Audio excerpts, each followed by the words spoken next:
José, por favor, pase por acá.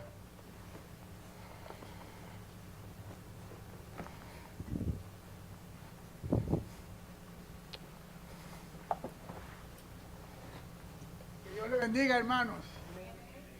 Déjenme decirle en primer lugar que estoy emocionado hoy, muy emocionado.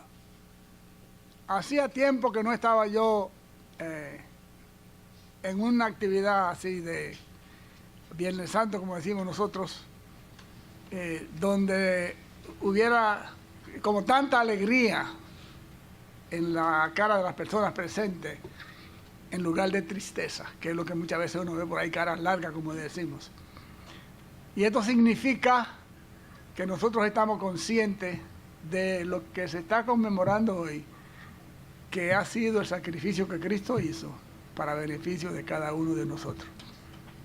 Y eso nos llena de alegría y de ver esta iglesia. Yo estoy que se me sale por los poros el corazón de lo contento que estoy.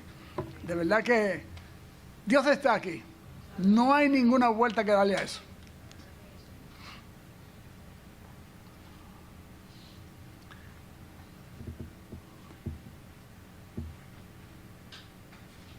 Una vida ocupada en el mundo de servicio no es necesariamente el correcto sacrificio. Una vida ocupada y por el ministerio saturada no es necesariamente una vida santificada. Joven, sé prudente, ven busca el consejo, no hable prontamente, presta el oído añejo. Se puede hacer mucho sin pasión en el corazón. Se puede hacer poco, pero con buena motivación. No es valioso lo que hacemos si al Señor no queremos. No es valioso lo que sabemos si con soberbia procedemos. Ay del flojo que no obra, que con salvación se siente seguro, que no conoce del Señor su obra, está viviendo en un engaño puro. Pues no hay siervo que no sirva, ni esclavo que a su amo no obedezca. Lo más seguro para el ocioso es que su alma perezca. Pero el Señor espera paciente que se proceda al arrepentimiento. Vanidad es esta vida, pero en Él hay contentamiento. Levántate, hermano mío, aférrate a su gracia y a sus promesas, que este mundo no te conquiste con sus afanes y riquezas. Pon las manos a la obra, porque Él es digno de adoración, que Él sea en todo tiempo el centro de tu meditación. Aleluya, aleluya, a quien derramó la sangre suya, honor y santidad para quien nos regaló la eternidad. Finalmente le voy a un poema pequeño que escribió, por cierto, una monja, Sor Juana Inés de la Cruz, y se titula Soneto al Cristo Crucificado. Dice: no me mueve mi Dios para quererte el cielo que me tiene prometido, ni me mueve el infierno tan temido para dejar por eso de ofenderte. Tú me mueves, Señor, tú me mueves. Muéveme verte clavado en cruenta cruz y escarnecido. Muéveme en tus heridas y tu afrenta. En fin, muéveme tu amor en tal manera que aunque no hubiera cielo, yo te amara, y aunque no hubiera infierno, te temiera. Que nosotros podamos apropiarnos de esa característica. Que amemos al Señor por quien eres y por lo que hizo. No lo que pueda darnos o no pueda darnos. Simplemente amémoslos por quien es Él. Y en este día que conmemoramos el día de su crucifixión, que fue un asunto temporero, fue un asunto que él debió cruzar para bienestar tuyo y para bienestar mío, honrémosles viviendo una vida de obediencia y extendiendo el Evangelio hasta los últimos rincones de la tierra. Que Dios lo bendiga.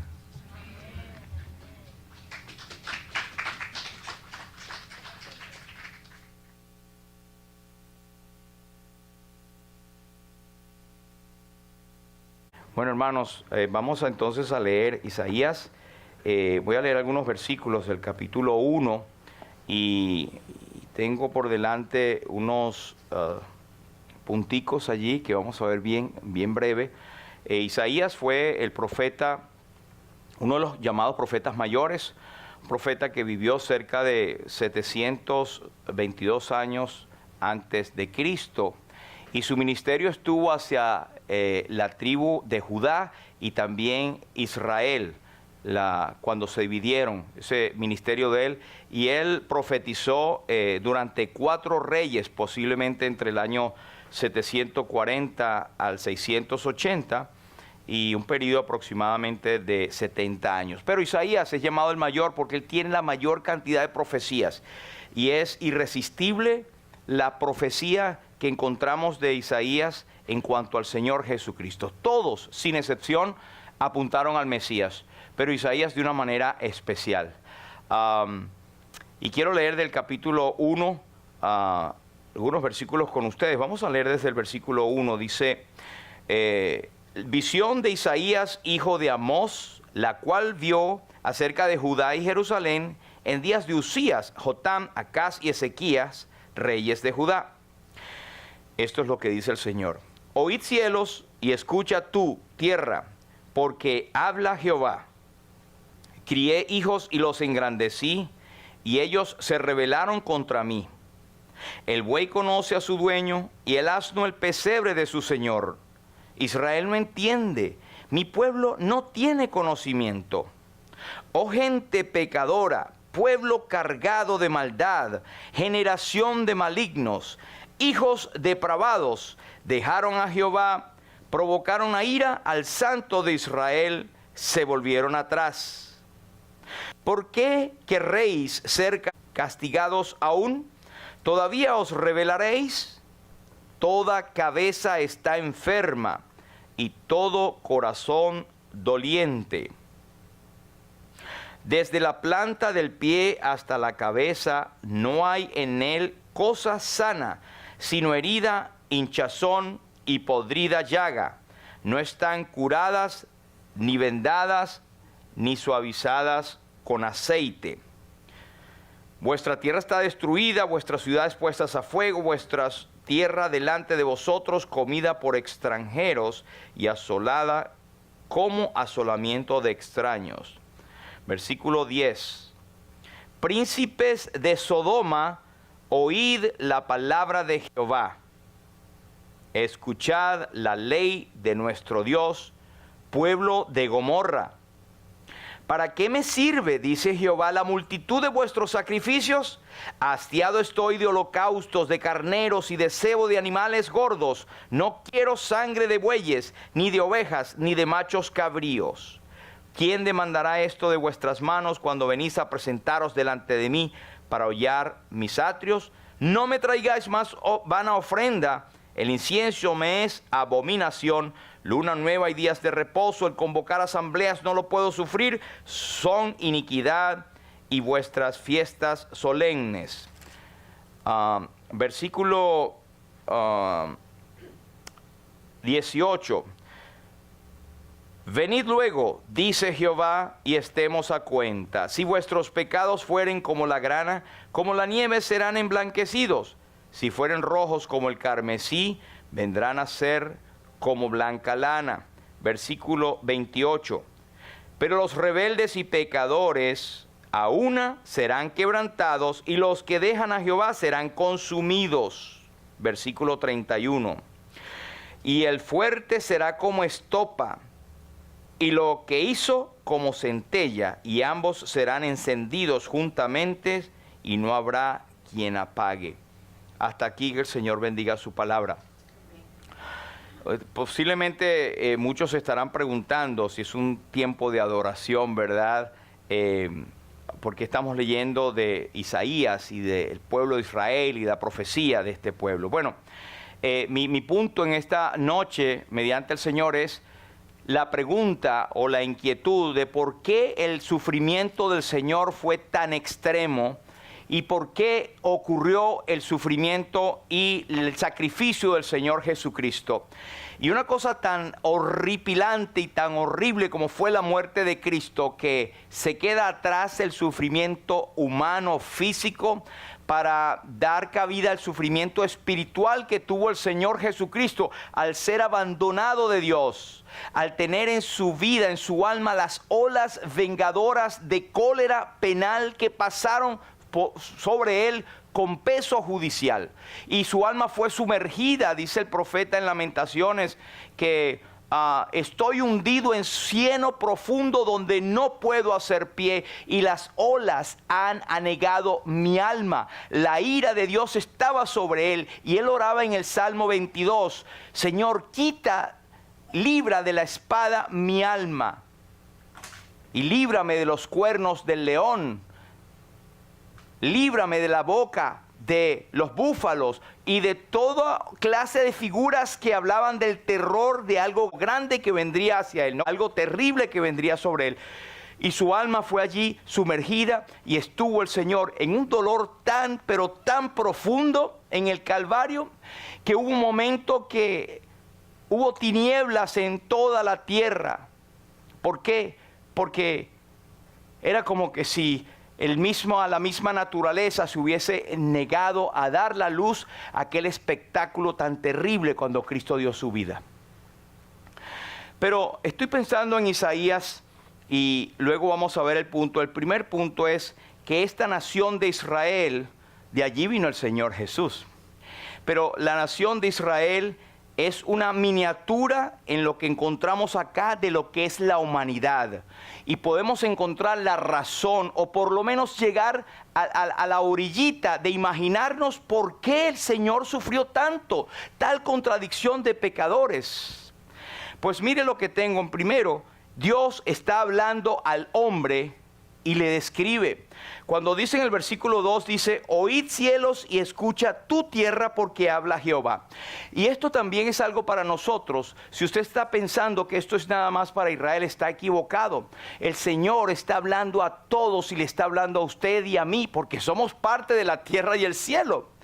Es como que hubo un tribunal, como que hubo una escena donde el Señor es el acusador y la nación de Israel es la acusada.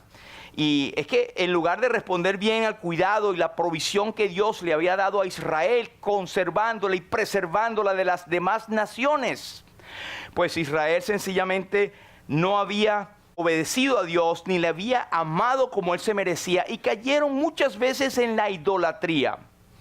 Entonces Dios quiso que Israel fuera un canal de bendición a las otras naciones, que las naciones supieran de la santidad de Dios por como ellos estuvieron andando. Pero al contrario, muchas veces llegaron a ser burla de las naciones, y el Señor las tuvo que repartir por las tierras de esos paganos cautivos por la desobediencia.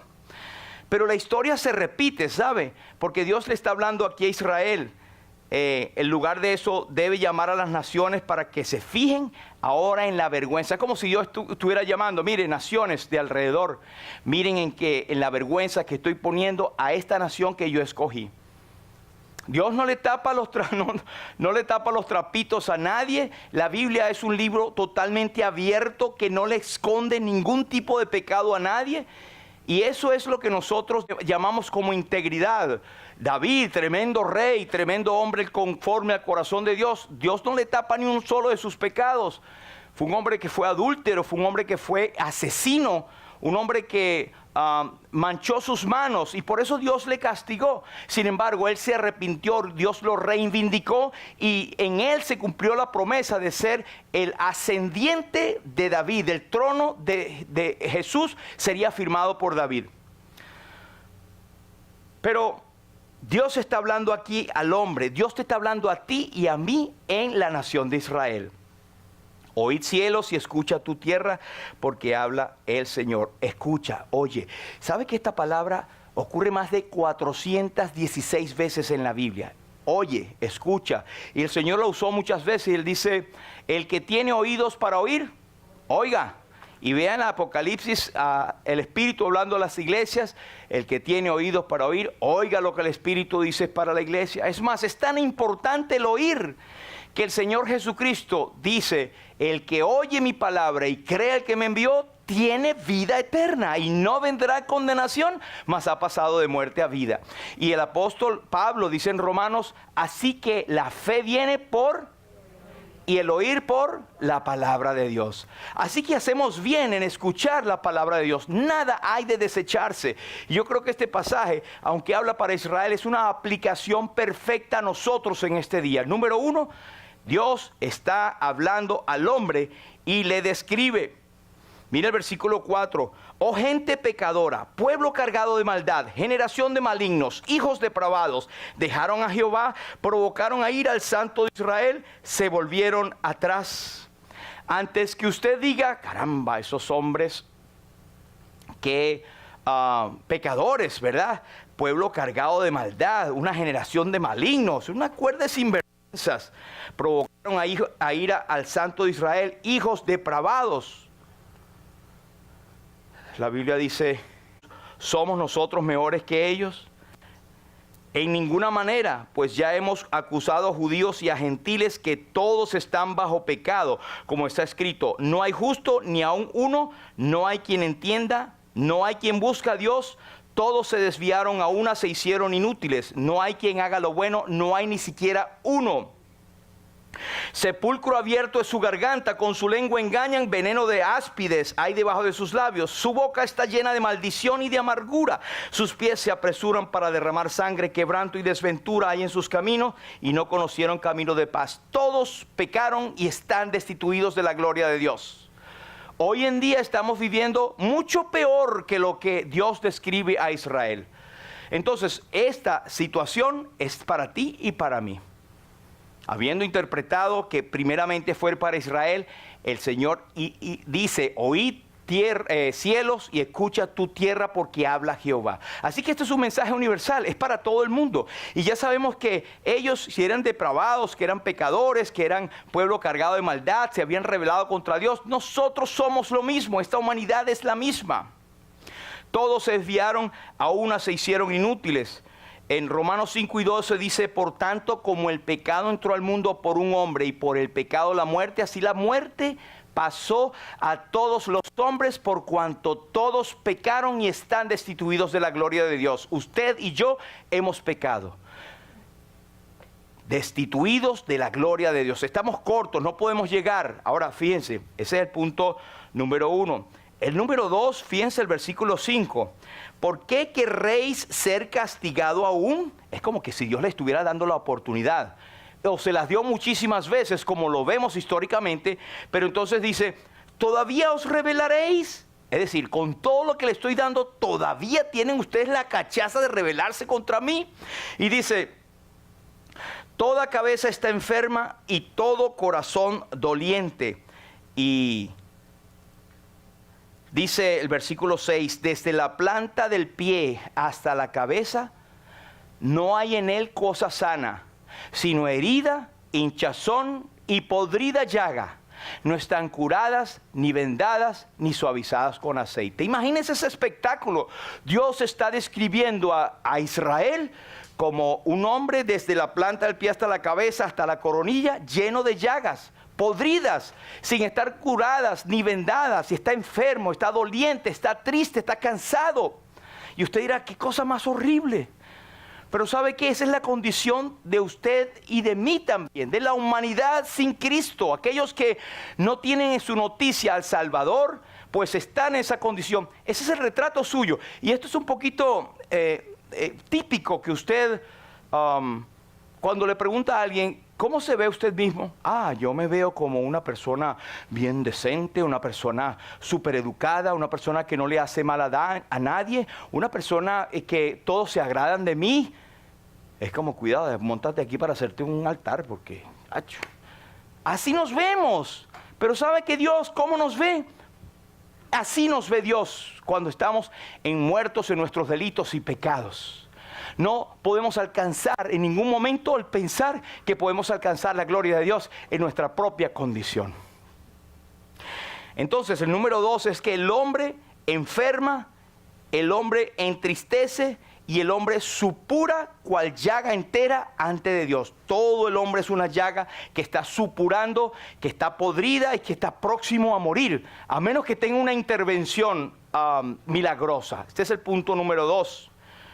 Pero mire más adelante el versículo 10. El versículo 10 es un cambio extraño. Usted sabrá quién es Sodoma y Gomorra en la antigüedad, ¿cierto? Sodoma y Gomorra fueron ciudades que Dios destruyó. ¿Por qué razón? Por una tremenda promiscuidad, pero era gente, hombres con hombres, mujeres con mujeres. Hoy en día se usa el término la sodomía para hablar de la homosexualidad. Dios destruyó aquella ciudad, no encontró ni un solo justo. El último era Lot y su familia, y la esposa murió por mirar atrás. Pero eso fue un juicio que Dios trajo por ese pecado. Entonces, ¿por qué Dios compara a Israel con, como si dijera, príncipes de Sodoma, oír la palabra de Jehová, escuchar la ley de nuestro Dios, pueblo de Gomorra? Está comparando a Israel con la perversidad de Gomorra. Así estaría Israel en aquel entonces. Mire, si esto lo dijo hace, qué sé yo, más de casi 3,000 años que dijo esta profecía de lo que era Israel. Mire lo que dice Romanos capítulo 1, que ya un poquito más temprano, hace 2,000 años, que lo escribió el apóstol Pablo. Romanos capítulo 1 dice, pues habiendo conocido a Dios, no le glorificaron como a Dios ni le dieron gracias, sino que se envanecieron en sus razonamientos y su necio corazón fue entenebrecido. Profesando ser sabios se hicieron necios, por lo cual Dios también los entregó la inmundicia en las concupiscencias de sus corazones, de modo que deshonraron entre sí sus propios cuerpos, ya que cambiaron la verdad de Dios por la mentira. Y mire lo que dice el versículo 26. Dios los entregó a pasiones vergonzosas, pues aún sus mujeres cambiaron el uso natural por el que es contra naturaleza, y de igual modo también los hombres, dejando el uso natural de la mujer, se encendieron en sus lascivias unos con otros, cometiendo hechos vergonzosos hombres con hombres, y recibiendo en sí mismos la retribución debida a su extravío. Eso fue en el tiempo del apóstol Pablo. Y pareciera que estuviésemos leyendo las noticias hoy en día. ¿Cómo está la perversidad? De manera que esto no es Israel, esto es la humanidad que ha venido con el pecado. Y no es que la gente es pecadora porque peca. No, la gente peca porque es pecadora. Somos pecadoras por naturaleza y también por práctica. Y no hay forma de quitarnos ese cuerpo de muerte a menos que haya una intervención divina que sea más poderosa que la profundidad del pecado. Ese es el número 2. El número 3. Bueno, ya lo dijimos, este es el versículo 10. El hombre ha llegado a un extremo de perversión tremenda, absoluta, no digamos absoluta, profunda, de ir en contra de Dios, de negar a Dios, de poner a otras cosas antes que Dios. Vea por favor el versículo 11. Versículo 11 dice, ¿para qué me sirve, dice Jehová, la multitud de vuestros sacrificios? Hastiado estoy de esto, de aquello y de lo otro. En otras palabras, no había forma que ellos a través de sacrificios y de religiosidad pudieran saldar esa cuenta de pecado delante de Dios. Y eso es algo para nosotros hoy en día. Hay muchas personas que están confiando en su religión. Oh, tengo mi religión desde chiquito, nadie me la quita. Desde que estaba con uso de razón, soy religioso y vas a ir al cielo por eso. Bueno, yo espero que Dios me tenga un lugarcito porque yo he tratado de cumplir lo que Dios dice. Todos pecaron, no hay quien haga lo bueno, no hay ni siquiera uno. Y Dios lo dice en otras palabras, estoy cansado, ¿para qué me sirve de vuestros sacrificios? Hastiado estoy de holocaustos, de carneros, de toda la religiosidad, no te salva. Ninguno de vosotros, ningún hermano podrá en manera alguna redimir al otro hermano. Porque la redención de su vida es eterna y no se logrará jamás, a menos que haya un sacrificio profundo, mayor y poderoso que el mismo poder del pecado. Ese es el número 4. El hombre no puede salvarse a sí mismo.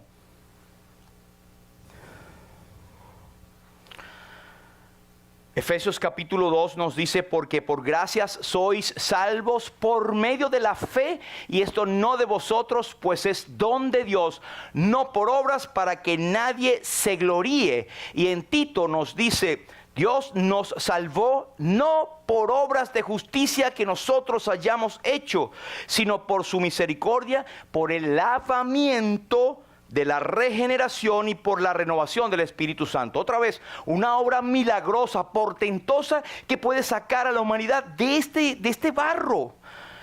Y no solamente es Israel, es usted y yo, es la humanidad.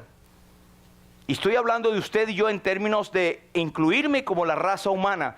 Pero por la gracia de Dios ya yo no estoy en el camino del castigo eterno. Porque no es que soy mejor que usted, es que me consideró peor que usted y acepté a Cristo como mi Señor y Salvador. Que es el sacrificio profundo, alto, glorioso, que es lo único que nos puede a nosotros rescatar de ese profundo hueco que está allí. 28, versículo 28 dice, pero los rebeldes y pecadores a una serán quebrantados, y los que dejan a Jehová serán ¿qué? Consumidos. Dios es el mismo, Jesucristo es el mismo, ayer, hoy y por los siglos. No es que el Dios del Antiguo Testamento, no, el del Nuevo es un poquito mejor. Es el mismo Dios. Dios ha trabajado a través de pactos, a través de dispensaciones, a través de enseñarle a la gente los sacrificios que apuntaban a uno mejor, que era ese sacrificio perfecto, grande y que tenía que ser, pero tremendamente profundo y poderoso. Solamente Dios podía sacar a la humanidad de donde estaba.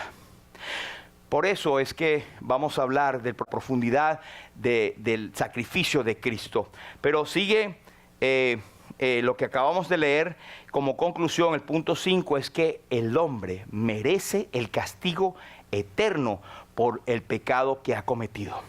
Por dejar a Dios, por rebelarse, por estar enfermo, por no buscar la sanidad en Él, por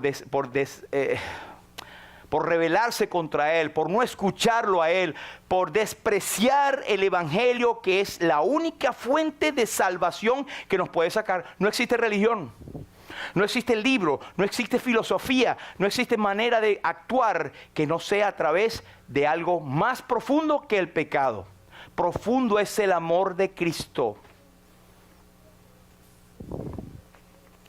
Más que la maldad misma, más que el pecado y la maldad.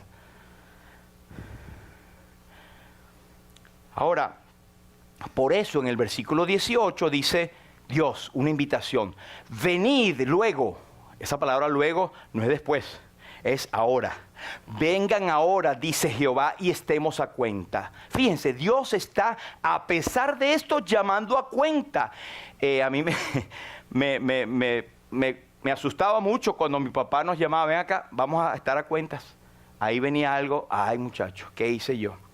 Pero Dios está llamando a la humanidad, llamó a Israel y nos está llamando. Y si usted no tiene a Cristo aún, o si está inseguro, Dios lo llama a cuenta. El mismo creyente tiene que estar a cuenta delante de Dios, no por perdición eterna, sino porque tendremos también el tribunal de Cristo, donde Él nos juzgará, no para salvación, sino para coronas, para pérdidas, para vergüenza en el cielo, que será el único lugar donde tendremos vergüenza, en el tribunal de Cristo. ¿Qué hiciste tú con los dones que te di, con la salvación que disfrutaste? ¿La pasaste a otro o agarraste y la enterraste para ti mismo? Pero más que todo estoy hablando para que la persona que está metida en este cuadro, y es cielo y tierra, tiene que pagar un precio de castigo, y ese castigo tiene que ver con candela, tiene que ver con ser consumido, porque Dios es fuego consumidor. Y en 2 de Tesalonicenses, el apóstol San Pablo nos dice una revelación, que cuando venga Jesucristo, vendrá en llama de fuego para dar retribución a los que no conocieron a Dios, ni obedecen el evangelio de nuestro Señor Jesucristo, los cuales tendrán pena de eterna perdición, excluidos de la presencia de Dios y de la gloria de su poder. Y el Señor Jesucristo advierte y dice: el que cree en el Hijo tiene vida eterna. Pero el que rehúsa creer en el Hijo, el que desobedece al Hijo, no verá la vida, sino que la ira de Dios está sobre él. Y en Apocalipsis 21 nos dan claro panorama de lo que será el final de los tiempos. El que no se halló inscrito en el libro de la vida del Cordero fue lanzado al lago de fuego, al lago que arde con fuego y azufre, que es la muerte segunda. De ahí no se puede sacar a nadie. Y no crea que Satanás es el rey del infierno. Él va a ser lanzado también al lago de fuego. Cristo tomó el lugar nuestro. Y esto es la razón por qué su sacrificio fue tan profundo, fue tan grande, que luego el profeta, apóstol de aquel entonces, tuvo a bien de escribir, guiados por el Espíritu Santo, Isaías 53, que hemos leído, que nuestro hermano Eliseo leyó al principio. ¿Quién ha creído a nuestro anuncio? ¿Sabe por qué? Porque a Jesús no le creyeron cuando vino acá. Le rechazó su propia gente. Y dice: ¿quién ha creído a nuestro anuncio y sobre quién se ha manifestado el brazo de Jehová? Subirá cual renuevo delante de él, y como raíz de tierra seca, no hay parecer en él ni hermosura. Le veremos, mas sin atractivo para que le deseemos. Ese fue Israel, que le rechazó, le vio como una raíz de tierra seca, le despreciaron. Y hoy en día le siguen despreciando. Pero no a Israel, le sigue despreciando el mundo hoy en día. ¿Cuántos estamos acá? Podemos contarnos, ¿verdad? No llegamos a 50 tal vez. ¿Dónde está el resto de la gente? Semana Santa, vamos para la playa, vamos para allá. No estoy criticando que vayamos a la playa, de hecho vamos a ir el domingo, ¿verdad? Pero en estos tiempos de meditación, de estar reunidos, de venir a la iglesia para estar con el Señor, la gente decide otras cosas que es más importante porque no tiene la mirada puesta en lo principal. Esto es el Evangelio, lo que acabamos de explicar. Es el Evangelio. De hecho, a Isaías, que vivió 750 años antes de Cristo, se le llama el Evangelio de Isaías. ¿Usted creerá el anuncio? Hermano en Cristo, tenga usted también la noción, aunque sea poca como la tengo yo, de saber que la profundidad del sufrimiento de Cristo en el Calvario es por algo, es porque nuestro pecado era profundo también, por pecado que nos condena o nos condenaba al infierno eterno, y Él lo pagó, un precio altísimo.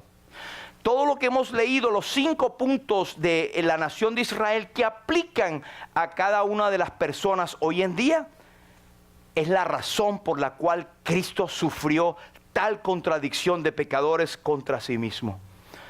Y mire, usted verá en el versículo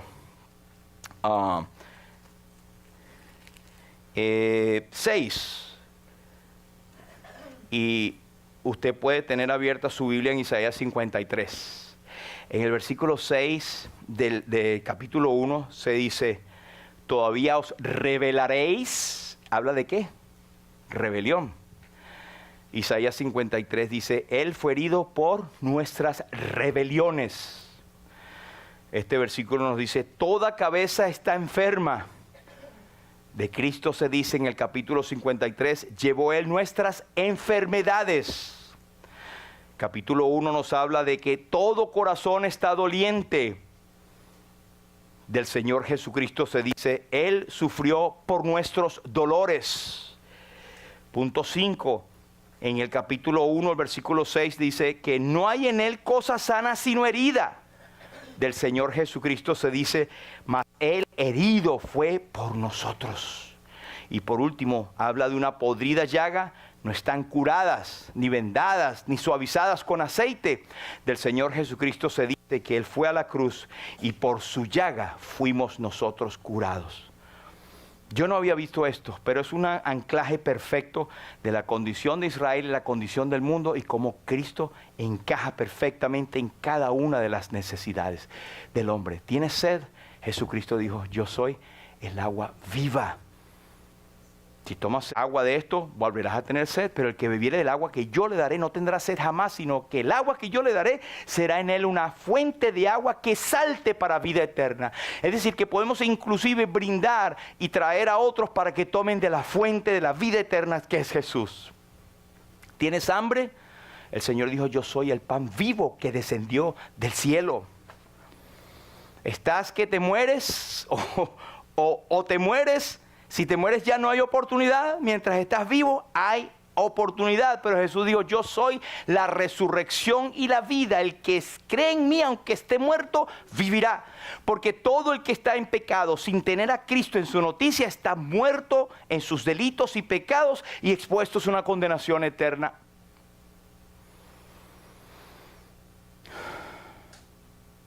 Pero si andas en oscuridad, no hayas para dónde ir, necesitas guía. El Señor dijo, yo soy la luz del mundo. El que me sigue no andará en tinieblas, sino que tendrá la luz de la vida. Y si tienes la luz, pero no sabes qué camino tomar, y te dicen alguno, pero no sabes si es verdad o es mentira, o si te llevará a la muerte, Él dijo, yo soy el camino y la verdad y la vida, y nadie viene al Padre si no es por mí. Isaías termina diciendo en el capítulo 53, cuando haya puesto su vida en expiación por el pecado, verá linaje. Dice, por tanto yo le daré parte con los grandes y con los fuertes repartirá despojos. El Padre hablando del Hijo, por cuanto derramó su vida hasta la muerte y fue contado con los pecadores, habiendo él llevado el pecado de muchos. ¿Saben por qué muchos? Porque no todos se salvarán. Son muchos, sí. Alguien le preguntó, Señor, ¿son pocos los que se salvan? El Señor no le dijo si sí o no. Le dijo, esforzaos a entrar por la puerta estrecha, porque os digo que ancha es la puerta y espacioso el camino que lleva a la perdición. Y muchos son los que entran por ella. Esforzaos a entrar por la puerta estrecha, porque estrecha es la puerta y angosto el camino que lleva a la vida. Y pocos son los que lo hallan. ¿Dónde te encuentras? Recuerda, la obra de Cristo es profunda, es preciosa, es grande, es sublime. Lo que Él sufrió es indecible. Nadie puede decir jamás, no, nadie entiende mi sufrimiento, lo entiende. Y con demasía, en superlativo, Cristo estuvo en esta carne y lo sintió y lo sufrió, a pesar de que es Dios y es hombre a la vez. Pero Él nos conoce. Él llevó tu pecado y mi pecado en la cruz. Y este sacrificio por lo cual nosotros le estamos adorando es porque nuestro pecado era bien grande. La deuda que Él pagó, a nosotros tocaba pagarla. Por eso es que decimos que somos redimidos. Es una palabra que quiere decir somos comprados a precio de sangre. Bendito sea el nombre de Jesús.